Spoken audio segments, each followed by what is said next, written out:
Hey everyone, and welcome. Have you ever just looked around and had this nagging feeling that what you're seeing isn't the whole picture?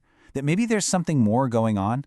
Well, we're diving into a source today that takes that feeling and runs with it, making an absolutely wild claim that everything we've ever been taught about reality is one giant, carefully constructed illusion. So let's peel back that curtain together. Okay, so let's just kick things off with this question. What if everything, and I mean everything that you've been taught is real, is actually a lie? We're talking the science in your textbooks, the history you learned in school, all of it. What if it was all just a grand deception? That's the rabbit hole this source wants us to jump down. And trust me, it goes way deeper than you'd expect. And yeah, the source really doesn't pull any punches. It points the finger directly at our education system. You know, the one that teaches us we're basically just a biological accident living on a rock in a random, meaningless universe?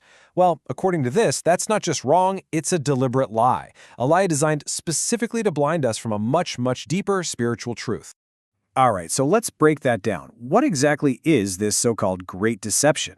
Well, the source claims that we're living in a reality that's built on a foundation of lies. There's this massive gap between what we're told is real and what actually is. And this right here, this slide lays out the whole conflict perfectly. On one side, you've got the lie, the world we all know, right? It's material, it's measurable, we're just products of evolution.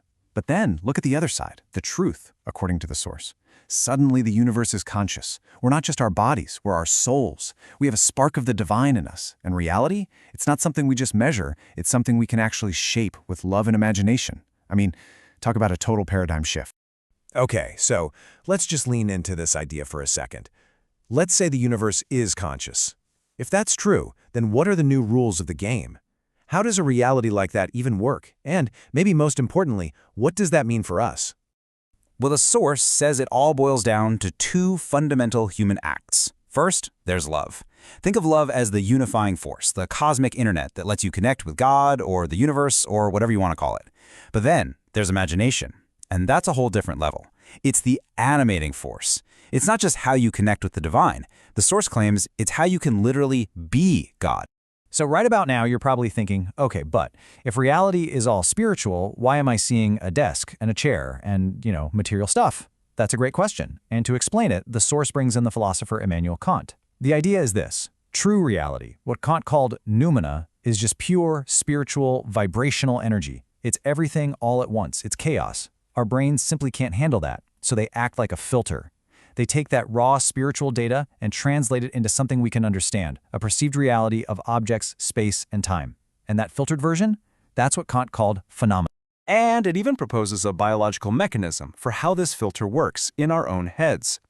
The theory, which borrows from Julian Jaynes's work, is that our brain is literally split to do this job.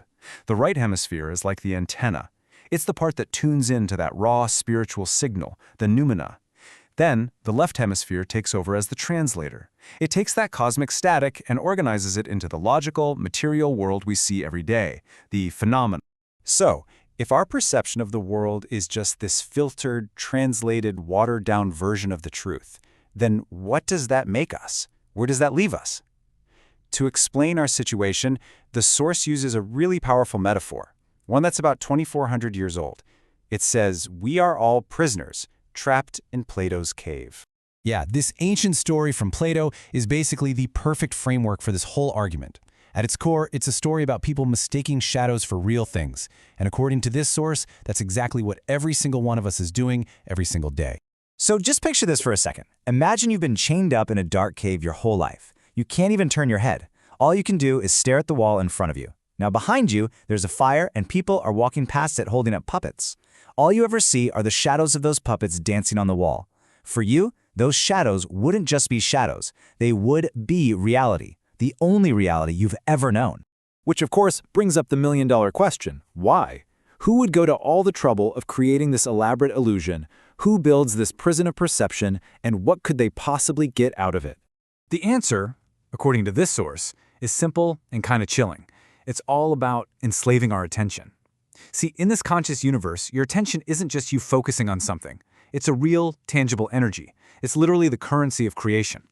So by keeping us distracted with the puppet show on the wall, The 24/7 news cycle, social media, consumerism. The source claims that unseen forces can basically siphon off our creative energy to build and maintain their reality, not the one we want. Okay, so if we're all prisoners watching shadows on a wall, that sounds pretty bleak. But is there a way out? Can we actually break these chains and see the world for what it really is? The source says yes, and it lays out a few different paths to freedom. First up is the long path meditation, and we're not talking about a 10-minute mindfulness app to de-stress after work. Nope. The source describes this as an intense, lifelong discipline. It's about using things like controlled breathing and sacred geometry to literally retune your consciousness to match the vibrational frequency of the universe itself. This is the master's path, and yeah, it can take decades. But let's be real, who has decades to spare? So the source then gets into a few pretty controversial hacks. Think of them as shortcuts, ways to supposedly rip a hole in the fabric of your perceived reality and get a quick, direct peek at what's really going on behind the curtain. Now, each of these hacks is designed to basically shock your system and shut down that brain filter we talked about. Number one, psychedelics. The idea is they disrupt the logical left brain, the translator, allowing you to perceive that raw, unfiltered spiritual reality directly. Number two, self-denial. This means things like extreme fasting or physical hardship. You push the body to its absolute limit, so consciousness is basically forced to detach from the physical. And finally, number three, near-death experiences. This is pretty self-explanatory. It's those moments of clinical death where consciousness actually escapes the body and gets a glimpse of the other side. But even these extreme methods, they're not the final answer. The source saves its biggest secret for last. The single most powerful tool, not just for escaping the cave, but for achieving things like immortality, controlling your own reincarnation, and even claiming your own godhood. And what is that ultimate key? You might be surprised. It's the great books. Yep, just books. But hold on, we're not just talking about your summer reading list here. The source presents these books as something way, way more powerful than just words on a page. So, what is a great book in this context? According to the source, it's nothing less than a captured state of the universe's secrets, a perfect snapshot of reality. And get this, it's not just something you read, it's a tool. It's a portal you can literally use to travel into a new universe, or, even better, a tool to create your own universe. It's the path, they claim, to immortality, reincarnation, and godhood.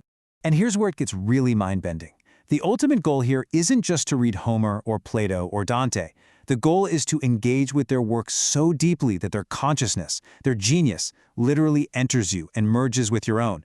You become, in their words, possessed by genius. The source claims that in this state, you don't lose yourself. Instead, you finally become what you were always meant to be, fully and divinely human. And so that leaves us with this final, really challenging question from the source. Could a book be more than just paper and ink? Could it actually be a doorway, a portal to an entirely different universe, to a higher state of consciousness, and maybe, just maybe, to the spark of the divine that's waiting inside all of us? It's a wild idea for sure, but it's a powerful thought to end on.